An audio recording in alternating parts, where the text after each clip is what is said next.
Assalamualaikum, berjumpa lagi dengan JJ Science. Pada video kali ini kita akan ngebahas soal seputar kalor. Untuk itu, siapkan terus ya, simak dan pahami. Nomor 1. Perhatikan grafik pada gambar di samping. Jika kalor jenis es 2100 Joule per kilogram derajat Celcius, kalor jenis air 4200 Joule per kilogram derajat Celcius, dan kalor lebur es 340.000 Joule per kilogram, maka pada saat perubahan wujud terjadi diperlukan kalor sebanyak. Di grafik ini diketahui masanya itu adalah 500 gram ya, ini masanya. Massa satuannya kilogram, maka dirubah ke dalam kilogram dibagi 1000. Tinggal kita coret. 5 dibagi 10 itu 0,5 kg. Nah, yang ditanyakan itu adalah berapa kalor yang diperlukan, Q-nya berapa pada saat perubahan wujud. Oh, berarti pada saat perubahan wujud ini termasuk ke dalam kalor laten ya, kalor lebur, karena di sini akan meleburkan es. Nah, ya, pada saat proses perubahan wujud ini, maka kalor jenis ini diabaikan ya. Apalagi ini kalor jenis air enggak, ini sebagai pengecoh saja. Kalor jenis es juga ini diabaikan saja. Berarti yang diambil itu adalah kalor lebur es. Nah, ini.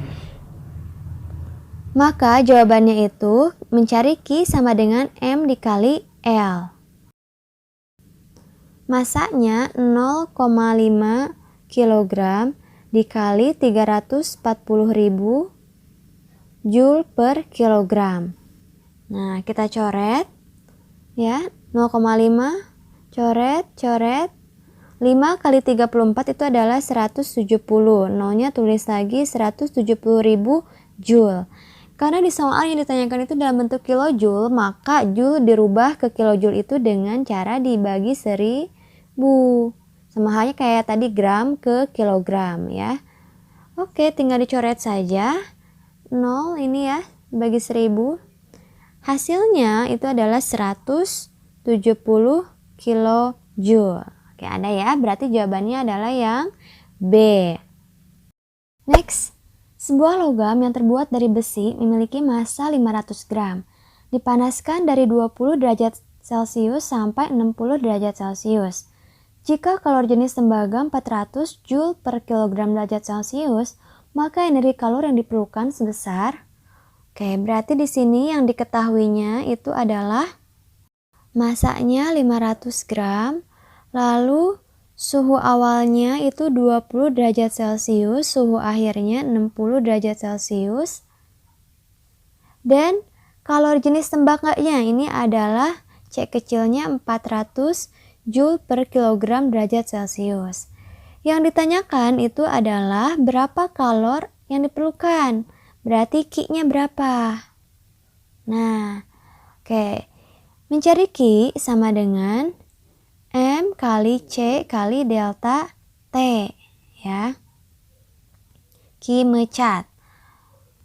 Masanya itu harus dalam satuan kilogram, maka dirubah dulu ke dalam kilogram. 500 dibagi 1000.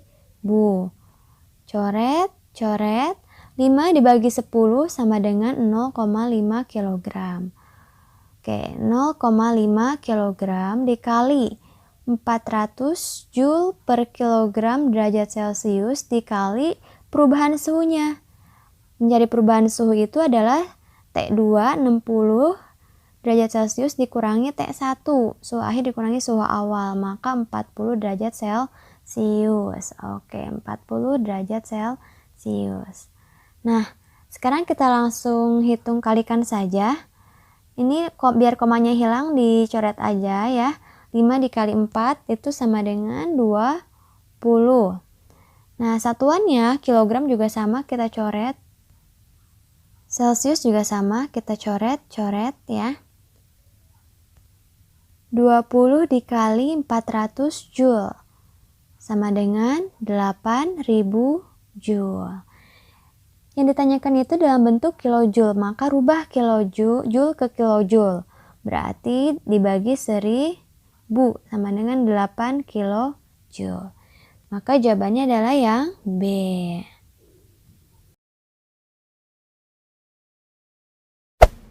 Nomor 3. Fandi memanaskan 500 gram logam dari suhu 40 derajat Celcius hingga 80 derajat Celcius. Ternyata diperlukan kalor 2800 Joule. Jenis logam dan kalor jenisnya yang benar adalah, di soal itu diketahuinya massa ya, massanya 500 gram logam ya, 500 gram sama dengan 0,5 kilogram. Lalu suhu awalnya itu adalah 40 derajat Celcius, suhu akhirnya 80 derajat Celcius, maka perubahannya itu selisihnya itu 80 kurangi 40 ya, sama dengan 40 derajat Celcius. Diperlukan kalor, berarti Q-nya di sini ada Q-nya 2800 Joule. Yang ditanyakannya itu adalah berapa kalor jenisnya? C-nya berapa? Oke, kita jawab aja dulu. Q sama dengan M kali C kali delta T ya. Nah, ini rumusnya. Q-nya 2800, massanya 0,5, kalor jenisnya itu yang ditanyakan, dan selisih suhunya 40 derajat Celcius ya. 2800 0,5 kali 40, kita coret nolnya ya, komanya hilang. 5 kali 4 itu adalah 20 kali kalor jenis. Maka mencari kalor jenis itu 20-nya kita pindah ruas, yang asalnya kali pindah ruas jadi bagi. Maka 2800 dibagi 20. Coret ya. 28 dibagi 2 itu adalah 14, sisa 0. Berarti 140 Joule per kilogram derajat Celcius. Maka berdasarkan pertanyaan tersebut, kalor jenis logam tersebut adalah timah ya, yang D. Nomor 4. Besi yang masanya 4 kg, suhunya 20 derajat Celcius, dipanaskan dengan kalor 92 kJ.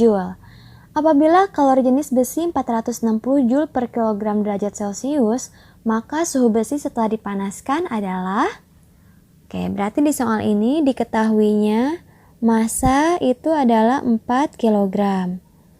Suhu awalnya 20 derajat Celcius, dipanaskan dengan kalor, berarti ini adalah Q-nya ya.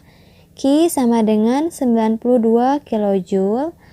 Apabila kalor jenis, berarti C kecilnya 460 Joule per kilogram derajat Celcius, maka suhu besi setelah dipanaskan adalah, maka yang ditanyakannya itu adalah T2-nya berapa, gitu kan. Oke, kita coba langsung jawab aja. Rumusan utamanya sama aja ya, Q mecat, tinggal nanti kita pindah ruas-ruas saja, tergantung yang ditanyakannya apa. Oke, Q-nya itu adalah 92 kJ, rubah ke Joule itu adalah 92.000 Joule ya. 92.000 sama dengan massanya 4 dikali kalor jenisnya itu 460 dikali delta T nanti yang ditanyakan. Oke, saya di sini nggak mencantumkan satuannya ya, lambang satuannya biar mudah untuk diamati dilihat. 92.000 sama dengan 4 kali 460 itu adalah 1840 dikali delta T.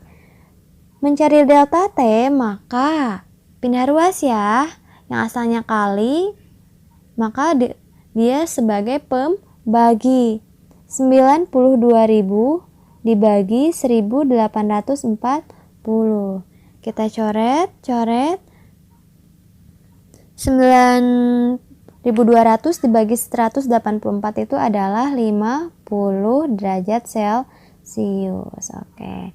Nah, delta T itu sama dengan T2 dikurangi T1. Suhu akhirnya dikurangi suhu awal. Delta T-nya tadi 50 derajat Celcius, T2-nya yang ditanyakan, T1-nya itu 20 derajat Celsius. Maka mencari T2 pindah ruas, sama prinsipnya kayak tadi. Kalau tadi kali jadi bagi, kalau ini penjumlahan negatif jadi positif. Maka 50 derajat Celcius ditambah 20 derajat Celcius. Hasilnya 70 derajat Celcius. Maka suhu akhir yang diperoleh setelah dipanaskan menghasilkan kalori jenis 460, masanya 4, masanya 20 derajat Celcius, itu adalah 70 derajat Celcius. Maka jawabannya yang D. Next, proses perubahan wujud yang memerlukan kalor adalah, berarti kalau misalnya memerlukan kalor, ini adalah proses di mana menaikkan suhu ya.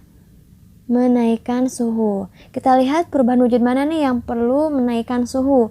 Mengembun perlukah menaikkan suhu? Tidak ya. Kalau menguap, iya. Membeku menaikkan suhu perlu? Tidak. Menurunkan ya. Meleburnya, iya. Membeku, tadi yang ada membekunya berarti bukan. Nah, mencair berarti membutuhkan kenaikan suhu. Menguap juga membutuhkan kenaikan suhu. Maka yang lebih tepat itu jawabannya adalah yang D. Semoga bermanfaat serta menambah wawasan. Apabila ada yang ditanyakan, silahkan untuk menuliskannya di kolom komentar. Insya Allah, Miss bantu untuk menjawabnya. Thanks for watching. Assalamualaikum.